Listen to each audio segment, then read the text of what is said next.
The Golden Tomb, a tale of Tutankhamun's eternal rest. In the autumn of 1922, beneath the sun-scorched sands of Egypt's Valley of the Kings, a discovery unfolded that would seize the world's imagination and rewrite the annals of history. Howard Carter, a British archaeologist weathered by years of fruitless digs, stood on the cusp of immortality. His patron, Lord Carnarvon, had gambled fortunes on the faint hope of uncovering an unplundered pharaoh's tomb, a relic of ancient Egypt's gilded past. On November 4th, as laborers cleared debris near the tomb of Ramesses VI, a step emerged from the earth, then another, leading to a sealed doorway emblazoned with the cartouche of a forgotten boy king, Tutankhamun. Carter's heart raced. "Can you see anything?" Carnarvon whispered days later, peering into the breached antechamber. "Yes," Carter replied, his voice trembling, "wonderful things."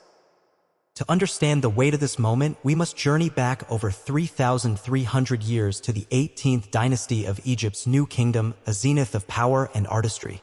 Tutankhamun ascended the throne around 1332 BCE, a mere child of 9, in a land reeling from upheaval.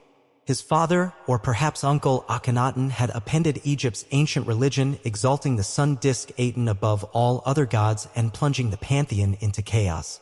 Temples to Amuniasare, the king of gods, lay abandoned, priests seethed, and the people whispered of divine displeasure. When Akhenaten died, his radical experiment crumbled. Tutankhamun, born to Tutankhamun, was thrust into this fractured world, his name changed to honor Ammonius and signal a return to orthodoxy. Guided by advisors like the vizier I and the general Horemheb, the boy king restored the old gods, rebuilt temples, and steadied Egypt's soul. Yet his reign was brief. By 19, he was dead, his cause a mystery that still tantalizes us. Life in Tutankhamun's Egypt was a tapestry of splendor and ritual. Thebes, the capital, buzzed with artisans carving alabaster, priests chanting hymns, and merchants trading gold from Nubia and lapis from distant Afghanistan. The Nile's annual flood nourished fields of emmer wheat, while the pharaoh, seen as a living god, ensured cosmic order, or Ma'at. Tutankhamun's court glittered with pageantry. Nobles in pleated linen, their skin perfumed with myrrh, feasted on roasted ibex and sipped pomegranate wine. Beyond the palace, laborers toiled under the desert sun, hewing tombs for their divine ruler, unaware that one would lie untouched for millennia. Carter's discovery in 1922 revealed this world in breathtaking detail. The tomb, KV-62, was small, befitting a king who died young, but crammed with treasures. The antechamber brimmed with gilded chariots, their wheels carved to mimic lion paws, and cedar chairs inlaid with ebony and ivory. A painted wooden chest held linen tunics, some still creased from folding, and a pair of sandals sized for a boy's feet. In the burial chamber, nested within 4 golden shrines, lay Tutankhamun's sarcophagus, its quartzite lid guarding 3 coffins. The innermost, of solid gold weighing 110 kilograms, cradled the king's mummified body, his face covered by a mask of burnished gold, its eyes of obsidian and quartz gazing into eternity.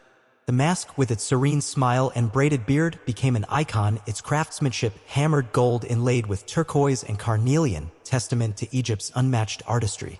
The treasury room dazzled further. Alabaster vases shaped like lotus blossoms, a gilded shrine housing the king's embalmed organs, and 32 model boats to ferry his soul across the afterlife's waters.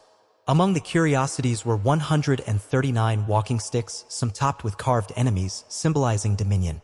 Hinting at Tutankhamun's physical frailty, perhaps from a clubfoot or malaria, as later scans suggested. 2 mummified fetuses, likely his stillborn daughters, rested in tiny coffins, a poignant reminder of his childless union with Ankhesenamun, his half-sister. Every object, from shabby figures to serve the king in the afterlife to a fan of ostrich feathers, was imbued with meaning, crafted to ensure his eternal rebirth. The tomb's discovery ignited a global frenzy dubbed Tutmania. In London and New York, women donned headbands inspired by the Uraeus serpent, and Art Deco designers mimicked lotus motifs. The Times of London published exclusive dispatches, while Cairo's bazaars sold replica scarabs to tourists. Yet the find was more than a spectacle, it revolutionized Egyptology. Before 1922, the Valley of the Kings seemed exhausted, its tombs looted or decayed. Tutankhamun's near-intact burial proved otherwise, offering a snapshot of royal life unmatched in its preservation. Scholars pored over hieroglyphs, decoding spells from the Book of the Dead etched on shrine walls, while chemists analyzed resins used in mummification, revealing trade networks spanning the Mediterranean. The mystery of Tutankhamun's death fueled endless debate. His mummy, unwrapped in 1925 by anatomist Douglas Derry, showed a fractured skull and leg, sparking theories of murder or a chariot crash. Recent CT scans point to a more mundane tragedy.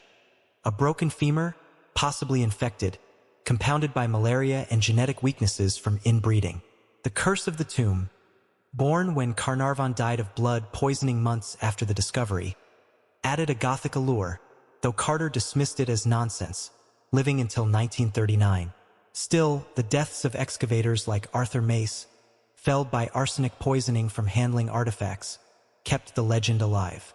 Tutankhamun's tomb reshaped our bond with the past. It drew millions to museums, from Cairo's Egyptian Museum, where the treasures first resided, to global exhibitions in the 1970s that smashed attendance records. It inspired generations of archaeologists, like Zahi Hawass, to probe Egypt's sands anew. Politically, it stirred Egyptian pride, prompting calls to reclaim heritage from colonial-era plunder, debates that echo today over artifacts like the Rosetta Stone.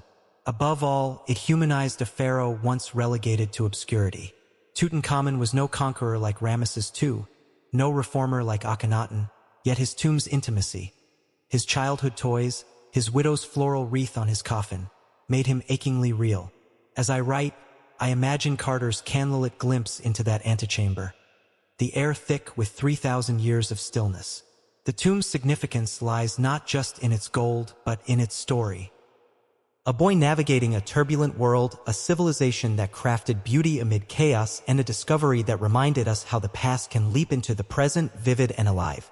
Tutankhamun, the Boy King, rests eternal, his treasures whispering of a time when gods walked the Nile and mortals dared to dream of forever.